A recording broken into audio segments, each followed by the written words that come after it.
Episodio 32. El espejo.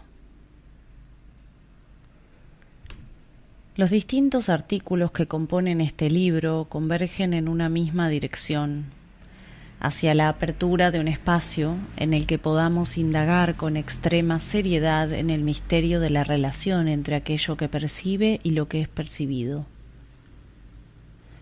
Para eso es preciso que cada uno de nosotros traspase el umbral ilusorio de la inteligencia personal y se disponga a experimentar la confluencia de todas las tendencias que habitan la mente humana. En la medida en que las grandes oposiciones que se sostuvieron en el antagonismo a lo largo de la evolución se entretejen a través de triangulaciones y dobles ligaduras, como vimos en ¿Qué es mapear?, las relaciones entre significado y sensación, deseo y significado, lo particular y lo universal, etc., se alteran decisivamente. Los condicionamientos biológicos de nuestra inteligencia empiezan a revelarse, y no como el resultado de una investigación objetiva, sino como un darse cuenta de esa misma inteligencia que en su despliegue, evolución, se abre a contextos cada vez más amplios y profundos de sí misma. El capullo de las correspondencias entre lo interno y lo externo se nos revela en un movimiento en el que lo que hasta entonces diferenciábamos como cognitivo, erótico y creativo empieza a mostrarse como tres aspectos de lo mismo. Las primeras manifestaciones externas de la inteligencia terrestre se expresan a través de esos complejos sistemas de procesamiento y coordinación que llamamos instintos, los cuales surgen como consecuencia del aún, para nosotros, misterioso aprendizaje que se produce en el nivel genético de los códigos. Pero para que cada organismo particular pueda disponer de lo allí aprendido, es necesario que sus capacidades se vean actualizadas mediante la percepción de determinados estímulos externos, acoplamientos estructurales, que tienen el poder de ponerlas en actividad. La etología ha estudiado este seteo, actualización o configuración de conductas latentes y nos ha mostrado cómo los instintos requieren de la presencia activadora de alguna imagen externa para dispararse. La madre, el predador, el macho, la hembra. Sabemos también que, por ejemplo, mientras los pichones permanecen en el nido, registran perfectamente los movimientos del sol y los dibujos de las estrellas. En este caso, la secuencia temporoespacial de los días y las noches actualiza las capacidades implicadas genéticamente en sus sistemas nerviosos para su futura orientación en el vuelo. El aprendizaje realizado al nivel de la evolución es configurado y puesto a disposición del organismo individual gracias a la percepción de determinadas imágenes marcadores de contexto que se hacen absolutamente necesarias para su actualización. En el animal humano, el prodigio del lenguaje se configura de una manera análoga. Es el asistir o el participar de un determinado número de conversaciones entre adultos lo que súbitamente dispara en el niño la capacidad de hablar y pone a su disposición la estructura fundamental de ese lenguaje particular. La separación que aún sostenemos a nivel colectivo entre los aprendizajes cognitivos y los sensoriales vinculares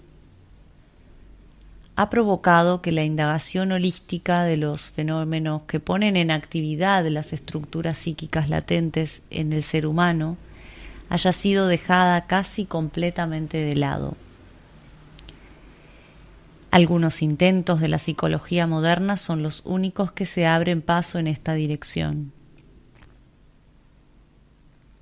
En la otra vertiente, la tradición visionaria atesora una experiencia mucho más profunda acerca de todos estos fenómenos, pese a que en su mayor parte su conocimiento se encuentra casi completamente cristalizado y sin validación alguna por parte de la tendencia objetiva de la mente. Para esta tradición, los rituales se relacionan directamente con estos procesos. Allí donde ellos se encuentran relativamente vivos aún, es posible apreciar cómo su diseño se basa en la comprensión de que el hecho de percibir determinadas imágenes, estímulos en contextos muy específicos, dispara disposiciones psíquicas latentes en el perceptor.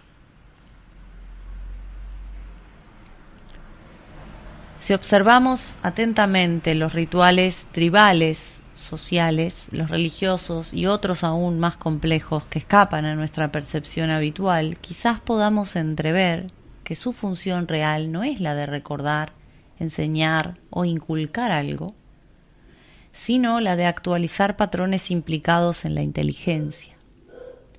Se basan en el principio de crear un espejo en el que eventualmente puedan reconocerse a sí mismos niveles de inteligencia y sensibilidad latentes en nosotros, niveles que de esa manera pueden actualizar su potencial.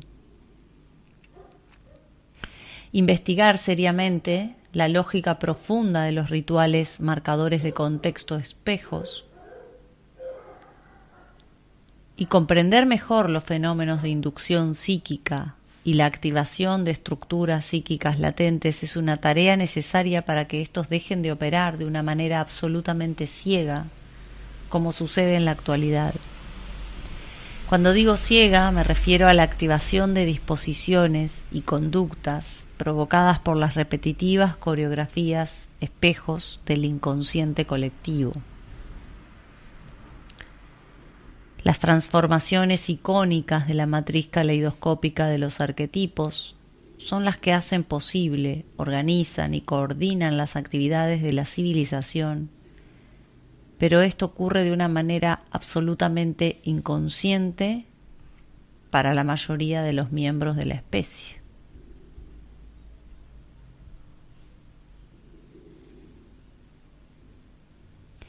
La imagen se reconoce a sí misma. Más allá de los rituales, existe un fenómeno que ha sido rigurosamente investigado por el psicoanálisis moderno y que todos podemos reconocer: el efecto configurador del psiquismo que posee el acto de reconocerse en un espejo por parte del bebé humano. Este ritual inconsciente actualiza disposiciones latentes en nosotros de un orden completamente diferente a las que se disparan mediante el estímulo de las figuras maternas, paternas o sexuales, entre otras, todas ellas ligadas a conductas comunes al reino animal. Como sabemos, la inteligencia humana nos permite reconocernos en el espejo a partir de los 6 meses. Hasta ese momento, un chimpancé de la misma edad suele haber desarrollado capacidades cognitivas mayores que las nuestras. La habilidad de reconocerse a sí mismo en la imagen que devuelve el espejo revela un nivel de inteligencia revolucionario en términos evolutivos. Hasta donde sabemos hoy, solamente los elefantes, los delfines y algunos monos son capaces de hacer esto. En un nivel genuino suele parecernos extraño que otros animales como el perro, el gato o el caballo sean absolutamente incapaces de este reconocimiento. El reconocerse en el espejo expresa el primer nivel en el que la inteligencia que observa se percibe nítidamente a sí misma en aquello que es observado.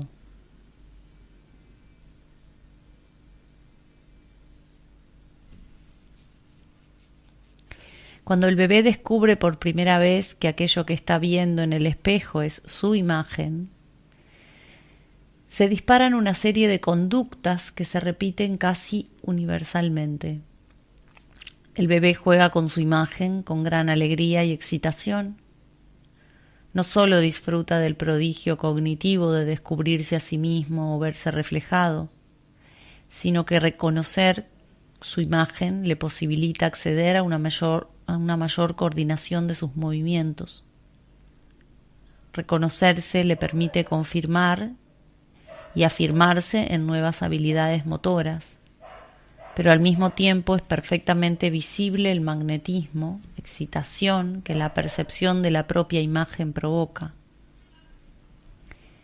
Esa configuración magnética, erótica del cuerpo, disparada por la percepción de la autoimagen, dispara esa pauta psíquica que llamamos narcisismo, la cual se encuentra en la base de la constitución del yo, la autoconciencia y las modalidades específicamente humanas del deseo.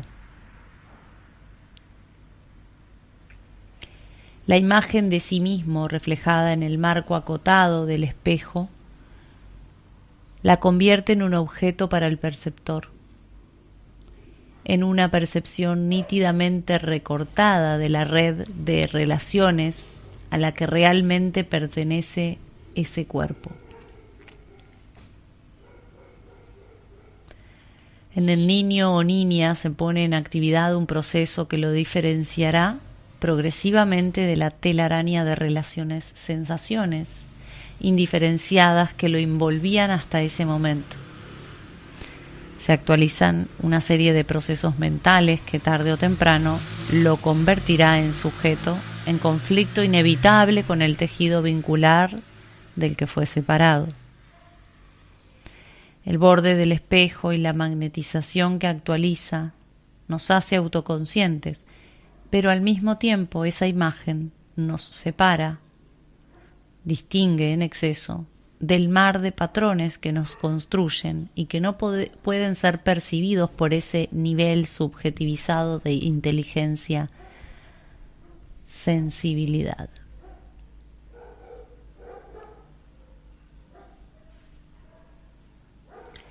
El espejo sin borde.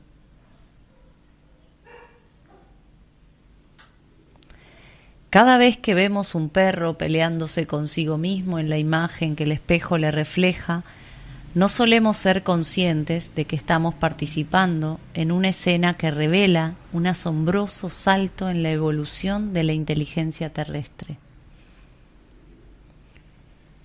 Un nivel de la inteligencia planetaria, la autoconciencia separativa del humano actualizada a través del espejo, asiste a otro nivel de inteligencia terrestre en el que esa actualización, obvia para el anterior, no se producirá jamás.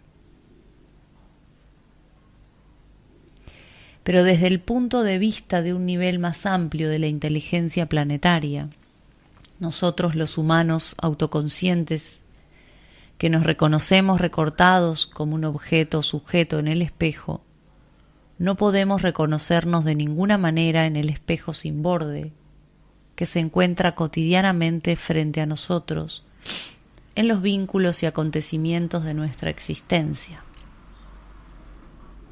Igual que un perro, un pájaro o un caballo se pelean con su imagen reflejada, nosotros entramos en conflicto con todo aquello que el espejo vincular de nuestras vidas nos muestra instante a instante. Esto mismo, para otros niveles de inteligencia, no es nada más que el flujo de información que refleja en cada momento lo que realmente somos.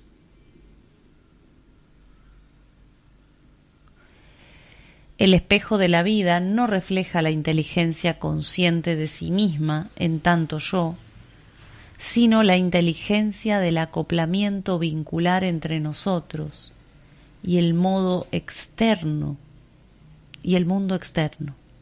Es decir, no refleja la inteligencia personal que se reconoce en el espejo de nuestro hogar todas las mañanas. El espejo material que refleja nuestra imagen particular nos brinda la información cognitivo-erótica del yo, que se reconoce allí por primera vez y a partir de ese momento se perseguirá a sí mismo en el sinfín de actividades magnéticas que configuran el deseo narcisista. La naturaleza de esta actividad especular está siendo investigada a través de la psicología moderna.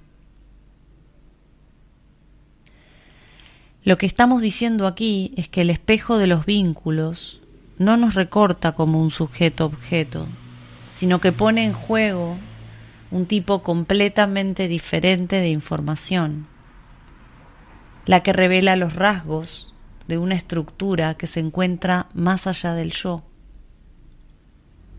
Es la matriz de una entera existencia la que se reconoce a sí misma en la autopercepción del patrón vincular de su vida.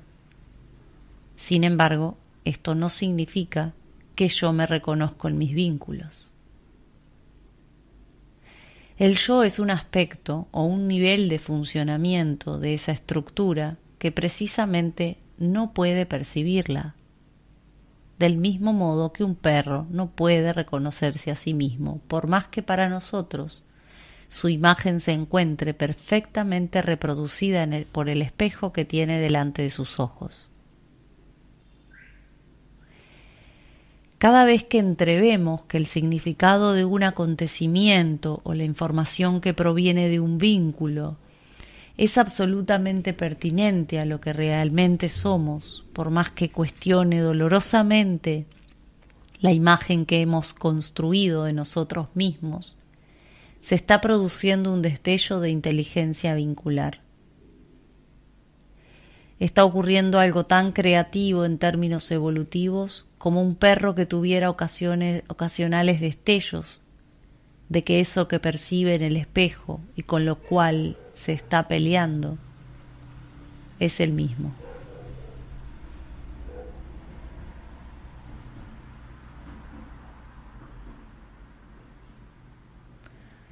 Eros. En este punto, nuestra conversación se encuentra en su límite.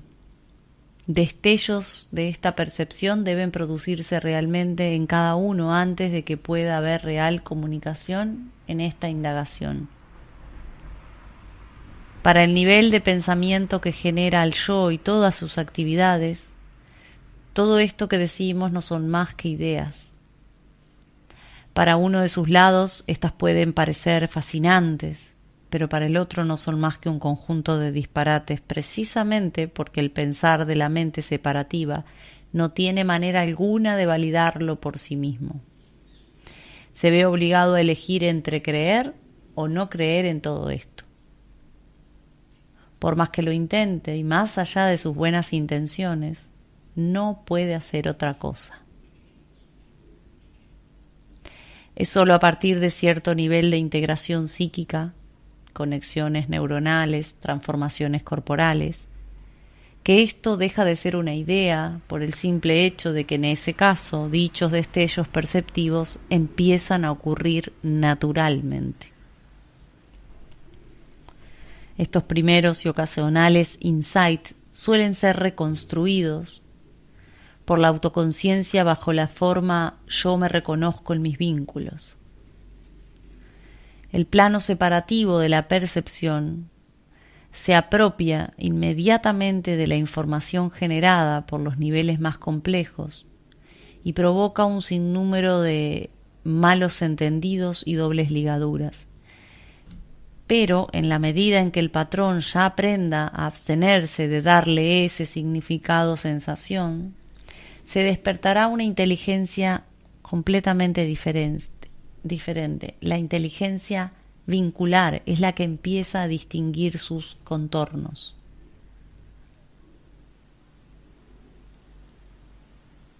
Del mismo modo en el que la percepción de nuestra imagen activa el magnetismo narcisista que se persigue a sí mismo en sus proyecciones y en su anhelo insaciable de confirmación, el contorno vincular que refleja el espejo de la existencia despierta otro magnetismo muy diferente al del narcisismo. Este es un fenómeno psíquico y corporal que altera profundamente la estructura del deseo en un ser humano. Retira progresivamente la atracción por los objetos conocidos, los desmagnetiza y la reorienta hacia lo desconocido. Como vimos en el mundo de los significados, uno de los primeros síntomas de esta alteración es el despertar de la pasión por las conexiones. Esta pasión, que vista desde lo externo puede parecer simplemente cognitiva, nace de una verdadera revolución sensorial que modifica el sistema de gratificaciones y preferencias del sistema nervioso. Esto ocurre en niveles no conscientes, pero opera de una manera decisiva, despertando un tipo de percepción-atracción que espontáneamente comienza a reunir todo aquello que el borde del espejo del yo separó de manera tajante. La autorrevelación de los patrones vinculares desmagnetiza progresivamente el exceso de deseo que nuestros hábitos particulares y colectivos depositaron desproporcionadamente en los objetos. Esto se refiere a la valoración desordenada que solemos tener de cuáles son nuestras necesidades biológicas reales, como la comida, la seguridad del cuerpo, la sexualidad, etc. Por otra parte, va retirando la carga de deseo narcisista depositado en ellos, así como la carga mítica que la matriz icónica de los arquetipos proyecta sobre el mundo más allá de nosotros. Esta reabsorción de las excitaciones ancestrales reorganiza las conductas de un modo completamente diferente al de todos los intentos anteriores destinados a combatir los excesos sensuales y el egoísmo. No se trata ya de ideas, conclusiones o principios éticos que exigen que nuestros futuros comportamientos tengan absoluta coherencia con ellos. No se trata de negación, idealización, represión o cualquier dirección del deseo que provenga de la acción de la voluntad. Se ha actualizado una estructura psíquica completamente diferente a la que generó los dramas repetitivos del conflicto moral. Autoridad, represión, superyo, conciencia moral o como prefiramos llamarla. Cuando estos destellos perceptivos son reales, comienza a producirse la magnetización, erogenización correspondiente a ellos. Del mismo modo en que el bebé queda magnetizado por su imagen, la íntima y creciente resonancia entre lo externo y lo interno opera en el cuerpo y altera espontáneamente las modalidades del deseo ligadas a la percepción separativa del yo. La presencia del vínculo como fundamento perceptivo abre un espacio completamente nuevo en el cual se activa naturalmente el deseo por el florecimiento conjunto de todo lo que es. Ese magnetismo es el amor, no el amor de alguien por nosotros o por el mundo, sino el eros inherente al acoplamiento estructural de todo lo que es. El eros del cual cada organismo particular con sus peripecias es tan solo un aspecto necesario para la existencia del entretejido vincular.